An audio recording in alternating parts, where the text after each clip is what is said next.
Politics of Translation by Gayatri Chakravarti Spivak.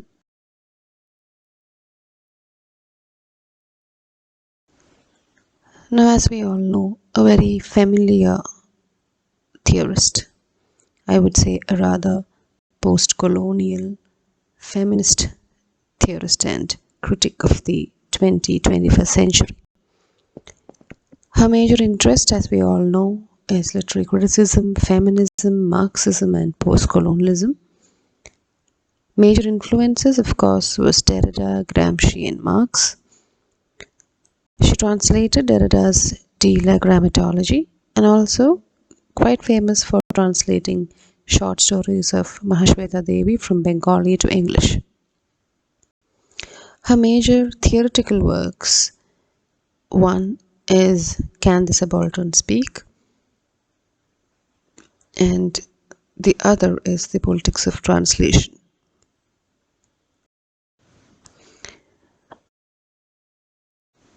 Now, the major points or the major concepts that Spivak talks about in the essay Translation or The Politics of Translation are quite a few. Through the essay, basically she has brought about a feminist, post-cultural, post-structural approaches of translation. Now, feminist because she talks about the role of the women translator. Post-cultural because the translations that we do in the eastern part of the world is quite different from the western translations. And post-structural because translations have completely changed the art, or the art of translation is completely new today. So there are various concepts that she discusses through the essay.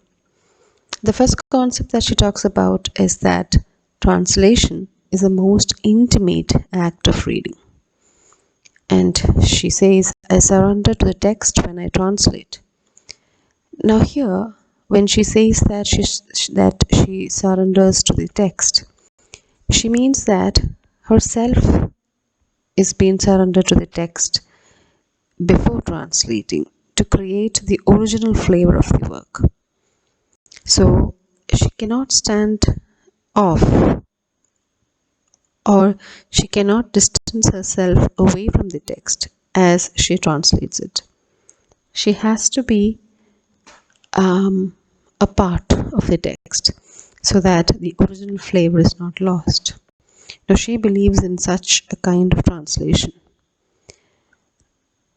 Thus, she says that translation is a vital political act in which the self engages with reading a text.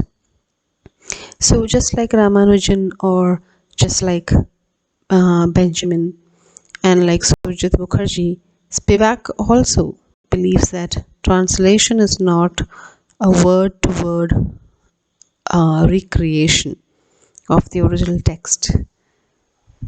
Spivak too believes that there are other aspects of translation that has to be taken care of rather than just the word-to-word translation.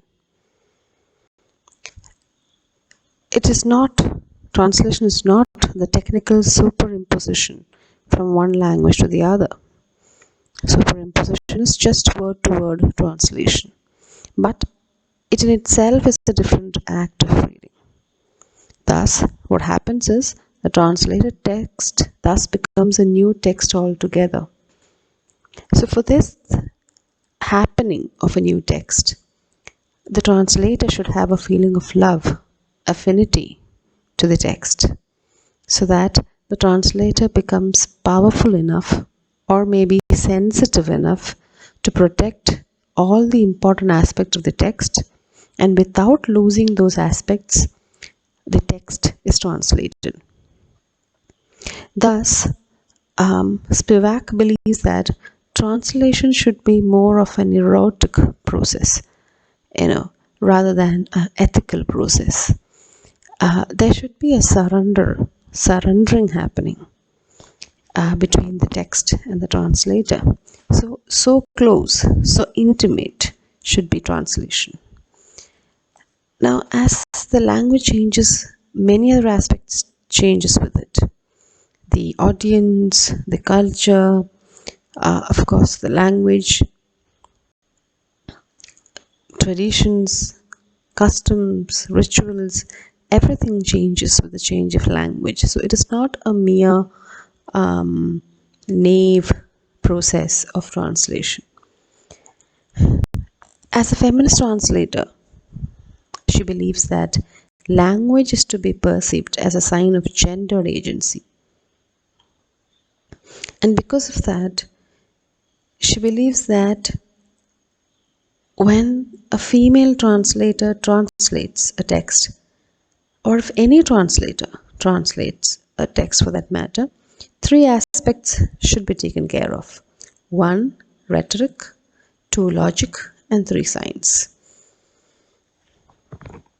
Now, rhetoric, of course, means language in connection with the culture and tradition of the source text that should be transferred into the target text, target language. Logic of how to do this, and science, of course, of the art of translation. An example that she quotes here is Mahashweta Devi's popular text Stanadayini, which was originally written in Bengali. Now, two translations were made to the same text. One, of course, was named as the breast giver, and the other the wet nurse. She indicates that the first translation, breast giver, talks about concept of power, strength, soundness, whereas the second translator is rather discouraging. It undermines the basic concepts that the original writer had put into the text. The difference happens not in language, but between the words, the rhetoric, the logic, and the science that the translators have used in these two versions of the same text. So, Spivak tells the reader that even though the original text is the same, it can have multiple translations happening, and the best translation is not the exact verbatim translation, but the best translation is where the feel of the text is being produced into the target language. And for that, to get in, to grasp the feel of the text, you need to be in love with the text. There should be an affinity between the text and the translator. Now, politics of translation is primarily oriented to the language of power and hegemony. Now, she also talks about how English as a language undermines many other languages of the ex-colonizers' countries. There is a certain strategy that takes place in the translation world, wherein most of the third world countries' texts are being translated into English. Now, she openly challenges the Western feminist movements, which is of course dominated by the English language, over the third world countries of Asia and the Arabs. The feminists of the European countries often expect translations to be in their English language. They do not take the effort to learn the other languages. Thus, she questions the preoccupied notion of the eurocentric feminism and the domination of English language in post-colonial literature and society. So, maybe Spivak can get an answer from the other side that English is a global language, and if a particular Arab text is being translated in English, the target readership is more. But again, Spivak says that the main concern of a translator should not be the target readership. She says that non-European women texts cannot sufficiently care about the rhetoricity of the original text. For example, she quotes from Toni Morrison's Beloved. There are certain things which are impossible to translate. Certain deep-rooted cultural context of the African community is impossible to be translated into English. Only if a translator relies on the technical knowledge of the language, this translation becomes a substandard translation. So Spivak feels that such texts can only be translated through a seductive, erotic relationship with the text. The translator should be able to understand not just the language differences, but also the cultural differences, the traditional differences, and of course, the beliefs and the mindset of the people. So, the translator has to delve deep into the cultural context of the original text so that the ambience, the feel, is also transferred with the translation into the target language or the target text. So Spivak in this essay basically tells us that she sees translation as an act of understanding the self and the others. She also believes that it gives women access to work on various languages and cultures of the world. So, women translators, she urges to come forward and make their mark in the translation world. One, and also she says that the feminists of the hegemonic countries of the world should learn the mother tongue language of the third world countries to show the real sense of women's solidarity, avoiding an imposing condition of feminism. So she also urges the European feminists to come forward and learn the other languages of the world and not just stay in their comfortable cocoon and wait for texts to be translated into English. Just as the third world countries learn English the same way, Western countries or the European countries can also learn other languages. And she says this is one way of forming a sense of solidarity between women around the globe.